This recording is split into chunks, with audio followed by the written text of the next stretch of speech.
நம்ம உடம்புல இருக்கிற ஒரு முக்கியமான உறுப்புக்கு வலியே தெரியாதுன்னு சொன்னா நம்ப முடியுதா? அது வேற எதுவும் இல்ல, நம்மளுடைய மனித மூளை தான். ஆமாங்க, நம்ம மூளைக்குள்ளேயே பெயின் ரிசெப்டர்ஸ் கிடையாதுங்களா. அதனால மூளையை நேரடியா தொட்டா கூட மூளைக்கே வலி தெரியாது.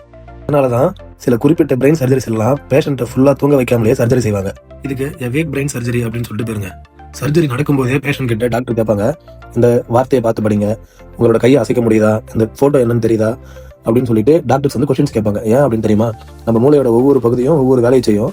ஒரு குறிப்பிட்ட இடத்துல சர்ஜரி பண்ணும்போது அந்த இடம் பேசுறதுக்கா இல்ல கை கால் அசைக்கிறதுக்கா அப்படின்னு எந்தெந்த இடம் எந்தெந்த இடத்தை கட்டுப்படுத்துறதுக்காக வேலை செய்யுது அப்படின்னு சொல்லிட்டு டாக்டர்ஸ் உடனுக்குடன் செக் பண்ணிக்க முடியும். ஒருவேளை ஒரு இடத்த தொடும்போது பேஷண்ட்டுக்கு பேச முடியாம போச்சு அப்படின்னா அந்த பகுதி முக்கியமான பகுதி அப்படின்னு சொல்லிட்டு டாக்டர் அப்பவே தெரிஞ்சுப்பாங்க. அதனால அந்த பகுதியை டேமேஜ் பண்ணாம பாதுகாப்பாங்க. ஆனா இங்கதான் ஒரு மைண்ட் ப்ளோயிங்கான ஒரு விஷயம் ஒண்ணு இருக்குது. என்ன அப்படின்னா, நமக்கு தலைவலி வரும்போது மூளை தான் வலிக்குதுன்னு சொல்லி நம்ம எல்லாம் நினைச்சிட்டு இருப்போம். ஆனா உண்மையிலேயே மூளைக்கு வலியை உணரவே முடியாது. நம்ம தலைவலி வர்றதுக்கு காரணம் என்ன அப்படின்னா, நம்ம மூளையை சுற்றி இருக்கிற நரம்புகள், அந்த பிளட் வெசல்ஸ், மசில்ஸ், அப்புறம் அந்த மெம்பரன்ஸ் போன்ற பகுதிகளில் ஏற்பட்ட மாற்றங்கள் தான். அதாவது நம்ம உடம்புல வலியை உணர முடியாத ஒரு முக்கியமான உறுப்பு அது நம்மளோட மனித மூளை மட்டும்தான். இன்னும் நம்ப முடியாத உண்மைகளை தெரிஞ்சுக்கிறதுக்கு நம்மளுடைய சேனலை மறக்காம சப்ஸ்கிரைப் பண்ணிக்கோங்க, ஷேர் பண்ணுங்க, கமெண்ட் பண்ணுங்க, லைக் பண்ணுங்க, மறக்காம பெல் பட்டனை கையும் தட்டி வச்சுக்கோங்க. தேங்க்யூ.